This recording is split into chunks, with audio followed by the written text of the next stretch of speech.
Bismillahirrahmanirrahim. Assalamualaikum warahmatullahi wabarakatuh. Salam sejahtera untuk kita semua.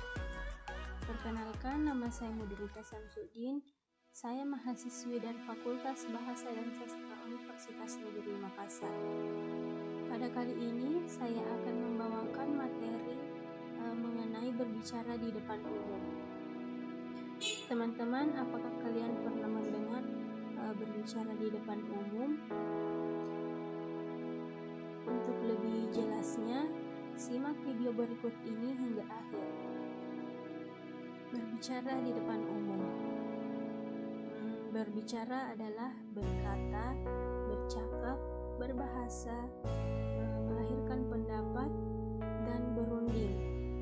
Bahasa ini memiliki peranan penting dalam kehidupan manusia, yaitu sebagai sarana komunikasi, dan hal tersebut terjadi karena manusia sebagai makhluk sosial. Manusia ini selalu berkomunikasi dengan orang lain sebagai wujud interaksi. Pembelajaran ini mencakup 4 hal atau 4 keterampilan berbahasa, yaitu keterampilan menyimak, berbicara, membaca, serta menulis. Setiap keterampilan itu erat sekali dengan 3 keterampilan yang lainnya, dengan cara yang beraneka ragam. Dalam memperoleh keterampilan berbahasa, biasanya kita melalui suatu hubungan urutan yang teratur, dan pada awal mulanya atau pada masa kecil kita sering belajar menyimak. Adapun etika berbicara di depan umum, yang pertama, tampil dengan pakaian yang rapi. Yang kedua, mengetahui karakteristik pada siapa Anda berbicara. Yang ketiga, mengucapkan salam dan berterima kasih kepada seseorang tersebut karena telah dipersilahkan. Dan yang terakhir, mengemukakan hal-hal yang penting yang dapat Anda sampaikan atau yang Anda ingin sampaikan. Seseorang yang akan tampil di depan umum ini harus dapat menarik dan menyesuaikan diri dengan keadaan tempat dan suasana yang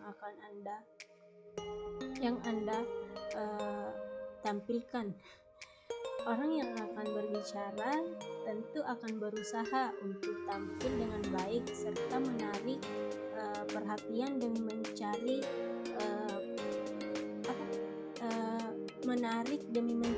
perhatian terhadap pendengarnya. Berbicara merupakan komunikasi lisan, berarti ketika Anda sedang berbicara di depan umum, Anda harus memahami karakteristik atau ciri bahasa lisan. Ketika Anda juga membuka sebuah pembicaraan, sebaiknya terlebih dahulu Anda mengucapkan salam serta ucapan terima kasih kepada pihak yang telah memberikan Anda kesempatan untuk berbicara di depan umum. Saat berbicara di depan umum tersebut, kemukakan atau ungkapkan masalah penting yang Anda akan sampaikan, sehingga pendengar dapat menyerap dengan baik apa yang disampaikan kepada pembicara. Dan jika para pendengar Anda telah menunjukkan sikap yang baik serta merespon apa yang Anda bicarakan, yakinlah atau percaya dirilah bahwa itu merupakan modal yang sangat berharga untuk menambah rasa percaya diri Anda ketika berbicara di depan umum. Selanjutnya, jenis-jenis berbicara di depan umum. Yang pertama, berbicara untuk menyampaikan informasi. Ketika Anda memberikan pidato di depan audiens untuk menyampaikan informasi tentang topik atau masalah tertentu, itu dikatakan sebagai pidato informatif. Sedangkan seseorang yang mempersiapkan pidato informatif harus meneliti subjek atau topik dengan sangat baik, karena pidato ini harus singkat dan tepat, karena pidato informatif ini yang panjang. Misalkan kuliah dengan mudah dapat membuat audiens itu merasa bosan. Keberhasilan pidato tersebut akan tergantung pada seberapa banyak audiens dapat memahami dari pidato tersebut, dan juga keakuratan dari isi pidato yang disampaikan, dan kredibilitas sebagai pembawa pesan. Orang harus bisa mempercayai informasi yang mereka dapatkan dari Anda. Yang kedua, berbicara untuk mengubah cara pandang audiens terhadap sesuatu. Contohnya, pidato persuasif ini adalah pembicaraan yang mencoba untuk mengubah cara audiens untuk memandang sebuah ide atau produk atau orang dan sebagainya. Jika Anda ingin memengaruhi pandangan dan ide orang lain, hal terpenting yang perlu diingat di sini adalah Anda harus menunjukkan antusiasme saat berbicara. Namun, Anda juga harus mengingat bahwa Anda tidak berada di sini untuk berperang, sehingga Anda harus berbicara tanpa menyakiti perasaan orang lain. Yang ketiga, berbicara persuasif namun lebih meyakinkan. Berbicara untuk menggerakkan adalah tingkat persuasif yang lebih tinggi. Ini adalah tingkat berbicara yang kuat. Sangat sedikit orang yang telah mencapai tingkat penguasaan seni persuasif ini, di mana mereka bisa begitu meyakinkan orang untuk bergerak ke dalam tindakannya. Kadang-kadang pendengar itu mungkin begitu tergerak sehingga mereka menganggapnya masalah ini lebih serius daripada orang yang mengundang mereka ke dalam inti tersebut, dan ini adalah puncak dari berbicara persuasif atau berbicara di depan umum. Dan yang terakhir, berbicara untuk menghibur. Berbicara untuk menghibur seperti pidato seremonial. Pidato seremonial adalah bentuk lain dari berbicara di depan umum yang biasanya diberikan pada pesta pernikahan, pemakaman, pesta kelulusan, dan lain-lain. Salah satu faktor yang sangat penting untuk membuat pidato efektif ini adalah menambahkan sentuhan pribadi. Anda mungkin juga memberikan pidato seremonial ini untuk orang-orang yang Anda kenal.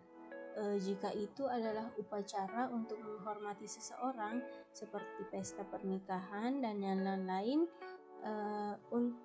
akan berguna untuk membawakan cerita pribadi atau mengingat peristiwa tentang yang Anda sampaikan. Manfaat berbicara di depan umum. Yang pertama, lebih percaya diri.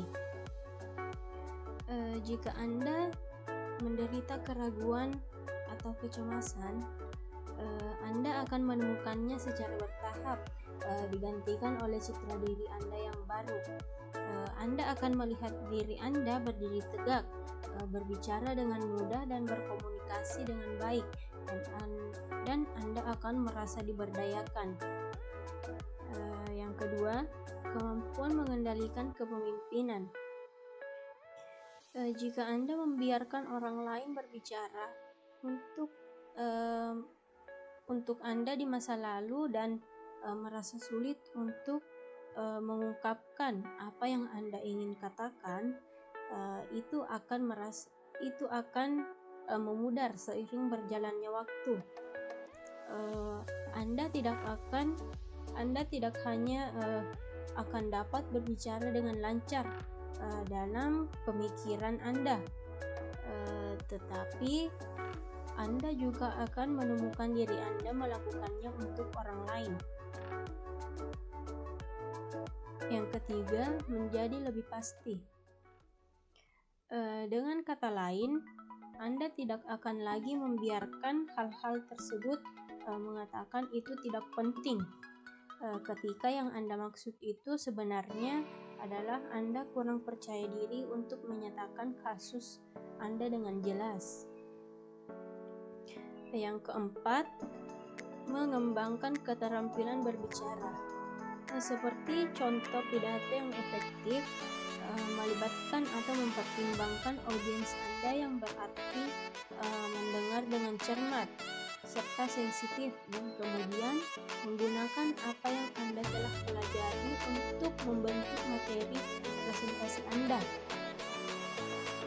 Anda juga akan belajar mengasah keterampilan membaca Anda melalui penelitian dan menulis Anda melalui keinginan untuk berkomunikasi secara efektif. Yang kelima, mengembangkan kosakata. Anda akan mengetahui efek dari kata-kata yang Anda akan pilih untuk mengekspresikan pesan Anda, dan Anda juga akan tahu bahwa kata-kata itu harus berbeda agar audiens yang berbeda ini dapat mendengar atau menerimanya seperti yang Anda inginkan. Selain memiliki kosakata yang fleksibel, Anda tidak akan lagi berbicara seperti atau menggunakan pengisi apapun yang biasanya kita dengar dalam percakapan kesehari-hari, yang menunjukkan bahwa pembicara mungkin tidak yakin dengan apa yang mereka katakan atau cemas untuk mengatakannya. Meningkatkan jaringan sosial itu menempatkan diri ke depan untuk membuat Anda lebih mudah untuk bertemu orang lain. Anda akan menemukan orang lain atau orang yang ingin berbicara dengan Anda dengan semangat, bisa melakukan Anda menarik atau memberi energi, dan Anda akan memberikan atau menarik orang lain kepada Anda. Dan yang terakhir, menjadi panutan generasi atau menjadi panutan bagi generasi muda. Public speaking biasa didengar atau dianggap sebagai bagian dari seni persuasif. Tindakan tersebut dapat mencapai tujuan tertentu, termasuk untuk menginformasikan, membujuk, dan menghibur.